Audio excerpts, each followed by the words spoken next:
قرآن کو قرآن کے ہی دھن میں پڑھا جا سکتا ہے، اذان کو اذان کے ہی دھن میں بولا جا سکتا ہے، تو اس کو کسی اور دھن میں بولنا مناسب نہیں ہے۔ دیکھیں، میوزک کے دھن میں کوئی بھی اسلامی چیز کو گانا جو ہے علماء نے اس کو جائز نہیں کہا ہے اور اس سے پرہیز کرنا چاہیے۔ اذان بھی اچھی آواز میں دی جاتی ہے،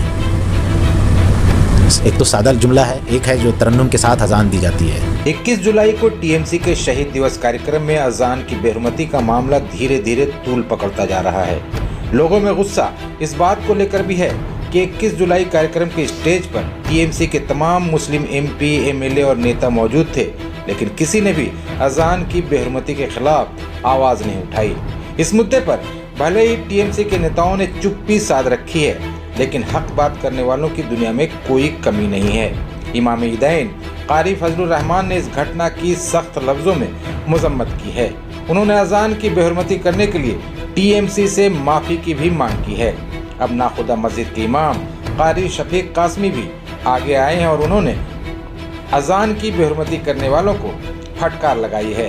قاری شفیق قاسمی نے کہا کہ قرآن کی تلاوت اور اذان کے ساتھ سنگیت کو ملانا غلط ہے، اسلام اس کی قطعی اجازت نہیں دیتا ہے۔ انہوں نے یقین دلایا ہے کہ وہ اذان کی بے حرمتی کے مدعے پر مسلمانوں کی ناراضگی کی بات کو مکھیہ منتری ممتا بنرجی تک ضرور پہنچائیں گے۔ اللہ اکبر، اللہ اکبر، اللہ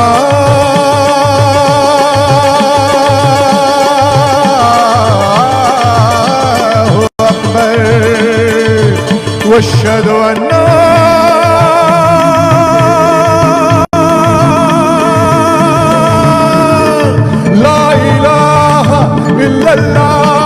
دیکھیے، وہاں پر جو اس طرح کا یہ ہوا ہے، ہم نے سنا ہے نظم پڑھنے والوں نے، نظم میں تمام دھرم کے لوگوں کا جو ایک مذہبی سلوگن ہوتا ہے اس کو ملا کر کے انہوں نے اس کو پیش کیا ہے، جس میں اذان کے بھی بول تھے۔ لیکن ٹھیک ہے، اس کو اپنا ان کا مقصد جو بھی رہا ہو، ان کا مقصد اتحاد جنانا ہو یا جو بھی رہا ہو، لیکن یہ شہید دیوس تھا یا ریلی تھی جو بھی تھی، اس کو یہ سب چیز میں شامل کرنا مناسب نہیں تھا۔ اگر اس دیکھے تو سی ایم کا وہاں پروگرام تھا اور اس میں منٹ ٹو منٹ پروگرام سب پہلے سے طے ہوتا ہے، تو اس کو چیک بھی کرنا چاہیے، دیکھنا بھی چاہیے کہ کیا ہوگا نہیں ہوگا۔ ایسا کوئی بھی کام نہیں ہونا چاہیے جس سے کوئی کنٹروورسی پیدا ہو، اور اگر خدا نخواستہ ہو بھی گیا تو وہاں پر اس کو روکنا چاہیے تاکہ یہ بات تنازع نہ بن پائے۔ یہ تو مجھے پتہ نہیں ہے، اب یہ تو جو لوگ وہاں پہ رہتے ہیں اس کا جو سسٹم ہوتا ہے یہ وہی لوگ بتا پائیں گے۔ لیکن یہ سارا معاملہ ہونے کے بعد بھی کسی مسلم نیتا نے کوئی مخالفت نہیں کی، کیونکہ گلوکار گا رہا تھا، ساتھ میں میوزک بھی بج رہا تھا۔ ہاں، وہ ایک الگ مسئلہ ہے، لیکن یہ ہے کہ وہ تو ایک شہید دیوس تھا، اس میں ان سب چیزوں کو شامل کرنا مناسب نہیں تھا۔ میوزک کے دھن میں کوئی بھی اسلامی چیز کو گانا جو ہے علماء نے اس کو جائز نہیں کہا ہے اور اس سے پرہیز کرنا چاہیے۔ خیرت میں دیکھیے، اذان بھی اچھی آواز میں دی جاتی ہے، ایک تو سادہ جملہ ہے، ایک ہے جو ترنم کے ساتھ اذان دی جاتی ہے، تو ترنم کے ساتھ دی جاتی ہے اس کو منع نہیں ہے۔ اسی طرح قرآن بھی ترنم کے ساتھ جو قرآن کو پڑھنے کا طریقہ ہے، ورتل القرآن ترتیلا، اور حسن صوت کے ساتھ جو پڑھی جاتی ہے، اس کے تو صراحت کی گئی ہے اور اس کو مطلب اچھا کہا گیا ہے، لیکن اس میں اگر میوزک ملا دیا جائے گا تو وہ اچھا نہیں کہلائے گا، وہ اسلام میں اس کی اجازت نہیں ہے۔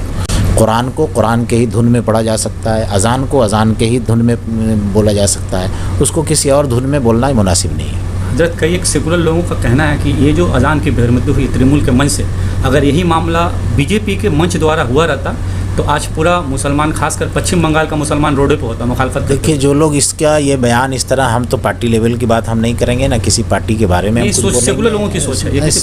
میں دیکھیے، سیکولر اور کامنل یہ بات ہم اس جھمیلے میں نہیں جانا چاہتے ہیں، ہم بس اتنی بات جانتے ہیں کہ وہ غیر مناسب عمل رہا ہے، اس سے پرہیز کرنا چاہیے۔ اس سے ایمان کا سودا نہیں ہوتا ہے۔ البتہ یہ ہے کہ جس چیز کو شریعت نے منع ہے اس سے پرہیز کرنا چاہیے۔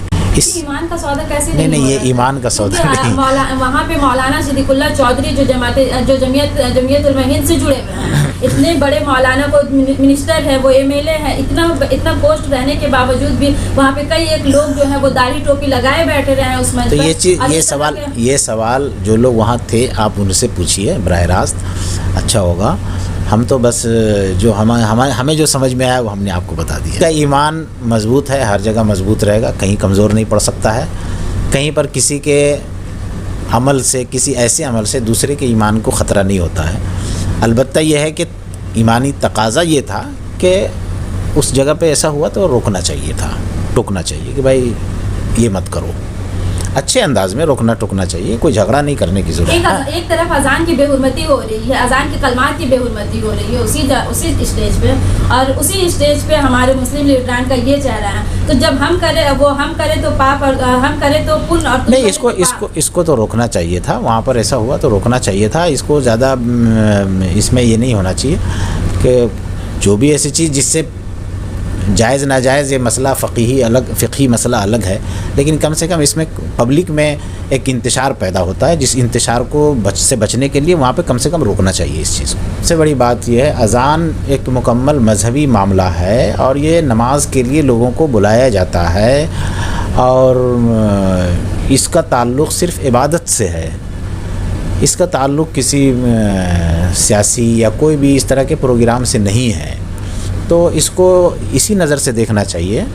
میوزک وغیرہ دوسرے کسی کاموں میں استعمال ہوتا ہے، وہ جو استعمال کرتے ہیں ان کی اپنی ذمہ داری ہے، شریعت کا معاملہ ہے، اور ہر آدمی اپنے لیے دلیل بنا لیتے ہیں، یا ان کے پاس دلیل ہوتا ہے وہ اس دلیل کو استعمال کرتے ہیں. بہرکیف مجھے اس میں نہیں جانا ہے. اذان جو ہے، جو اذان اللہ کے رسول صلی اللہ علیہ وسلم کے زمانے سے جس طرح سے چلا آ رہا ہے، اسی طرح سے اسی کام کے لیے ہم کو اذان دینے کے لیے کہا گیا ہے. دوسرے کاموں میں اذان کے لیے ہاں دوسرا ایسی جگہ پہ جیسے یہ ہے کہ اگر کوئی آفت بلا آتی ہے تو یہ طریقہ ہے کہ وہاں اذان دی جاتی ہے، اس طرح سے ہوتا ہے. لیکن یہاں تو ایک نظم میں اس کو بنایا گیا تھا، تمام دھرم کے لوگوں کے مذہبی سلوگن کو لیا گیا تھا، جس میں ایک اذان کو بھی لیا گیا تھا، لیکن مناسب نہیں تھا وہاں پر. اس سے لوگوں میں ایک سوال پیدا ہونے لگتا ہے، انتشار پیدا ہوتا ہے. ہم سرکار، پارٹی، کسی کے بارے میں کچھ نہیں بول سکتے ہیں. ہم بس اتنا بول سکتے ہیں کہ ہماری ذمہ داری ہے، ہم کو اچھا نہیں لگا، ہم آپ کے میڈیا کے مادھیم سے اپنی رائے ہم نے بتا دیا.